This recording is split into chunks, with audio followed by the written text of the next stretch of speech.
See him a beast when he hear that sound like yeah, beat on the beat when he hear that sound like woo. Yeah, bitch and the champ only need one round like ha. Yeah, me, I'm a G brain. Hey everyone, like Jake Noecker here with the Scrap News, and today a guest I'm very excited to talk to, Gillian Robertson. Gillian, how are you 2 weeks out from fight night?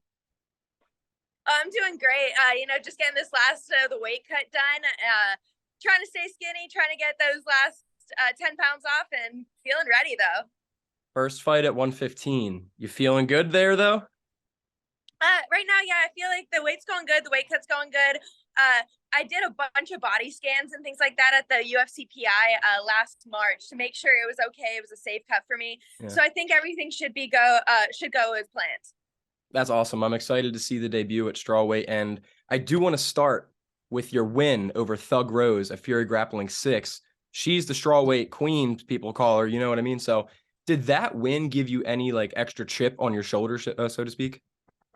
Yes and no. I guess I knew it was going to go like that because grappling's my world. So it's like going into a jiu-jitsu match, I know that it's going to be it's going to go my way. But going into an MMA fight is a completely different world. And I feel like you got to give Rose her props there, where she has phenomenal striking, great wrestling, and I'm just confident in my jiu-jitsu game. So it gave me I guess a little bit of a confidence boost, but not too much. And like, this is your first fight since that match. Do you have like any extra, like, I don't know, like you don't feel like upgraded at all having beat like the former Strawweight champion in such dominating fashion? Oh no, I just look at what's in front of me. So right now I'm just thinking about Pierre Rodriguez and choking her out in 2 weeks. And Pierre Rodriguez, hell of a fight. How do you feel about that one? Pierre is definitely undefeated for a reason. You know, she's definitely a smart fighter, got a high fight IQ, but she's never fought a grappler like me. And I think she's going to be in a different world once we start. The second I touch her, she's going to be in a different world. So why Kansas City and not Miami? Because UFC is coming to Miami at 287 the week after. How about you ask the UFC that for me? Because I'm like, I have no idea.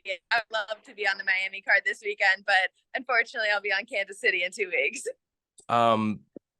Yeah, I don't know. I didn't know if that was a U decision or a UFC decision. And I didn't even think about that. Miami's before Kansas City. So I was going to say 1 week turnaround, but you can't do that because Miami's first. So sorry. Yeah, I'm just going to be cutting weight and bitchy during UFC Miami, unfortunately. Are you going to UFC Miami? No, I just couldn't. I don't have it in me this week. I'm like, I'm going to be really dieting hard and just starting like really the hard part of my cut starting Saturday. So we're not thinking about their fights. We're thinking about mine. 100% understand. And I mean, I'm sure there's many reasons for moving down to 115, but were there any like specific issues you were experiencing at flyweight that you were just like, I need to make a change? No, I don't feel like I was feeling necessarily any issues at flyweight. It's more, I guess, I started working with a new gym, a new coach, and he's kind of been pushing the 115 a little. I was smaller for the flyweight division, so I thought, why not give it a shot? Yeah, why not? So, you know, for all the new fans that are watching on the Scrap News, we have like 8,000 subscribers or something like that. What can we all, I mean, I've watched you every fight, but what can we expect to see from you in there on Saturday night? I'm sorry, I lost you a little bit there. No, you're good. No worries. I just said, you know, we got a bunch of fans on the Scrap News who might not have seen an interview of yours before. So what can they expect to see from you out there on Saturday night? A lot of ground and pound, smash grappling, a lot of constant hunting for the submission, hunting for the finish. I feel like I always go in there trying to finish a fight. I'm never satisfied with the decision. So constantly hunting for the throw, hunting for the finish. And I feel like I have a unique type of jiu-jitsu that you don't really see it from anybody else. It's extremely, extremely aggressive. I saw it in person up here in Philadelphia. It's awesome to watch. Very exciting. And speaking of Philadelphia, you've been here twice that I know of for the grappling events. Did you have a chance to get a cheesesteak when you were up here? I actually didn't. I didn't really have a chance to do too much. I was there for weigh-in day, fight day, and I left. So I just was kind of in and out competing. But I love the opportunity to be up there with Fury twice. Well, hopefully we get to see you back in Fury, and hopefully UFC brings a card to Philly soon. And if that happens, I got you with a cheesesteak on me. Oh, yeah, 100%. I just love the fact that we're back in front of crowds. The UFC's traveling again.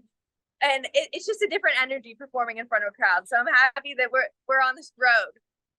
So UFC 287 might not have worked out in Miami, right? But UFC 289, June 10th, they're heading to Canada, it seems. Are you really wanting to get on that card? I am 100% wanting to get on that card, just depending on how this weight cut goes. Sure. So if I do have a smooth weight cut and it's going to be easy to get back down to 115 in this time period, I would love to be on the Canada card more than anything else. I've never felt energy like I did in Edmonton when I performed there. So I would absolutely love to be on the Canada card, but it all is dependent on this weight cut. I hope it goes well, because that would be awesome to see up there in June. And, new 6-fight deal, I hear. I saw that on James Lynch's interview.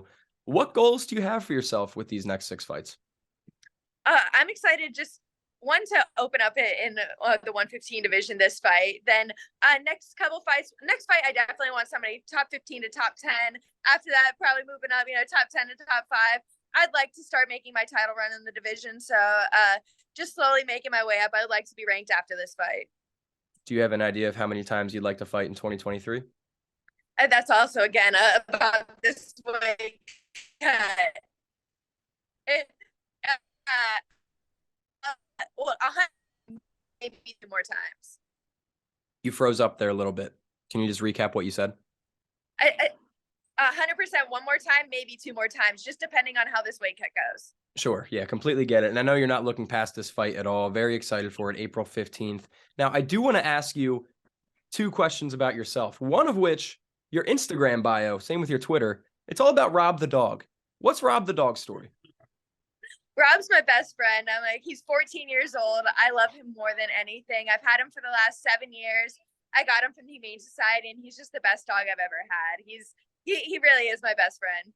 He's an adorable pups. I see him all over Instagram, and I'm a big dog guy, so he always makes me smile. And then my other question was, I see that you've been doing some commentary for Island Fights. How's that been going? Is that like a future you want to pursue? Oh, 100%. That's something I would love to do after fighting. I love just being in the sport. I'd love to stay in the fight world no matter what. So if, in a couple of years when I'm not getting punched in the face anymore, I'd love to just be on the side of the cage and talking about it. So this is my last question for you about your fight.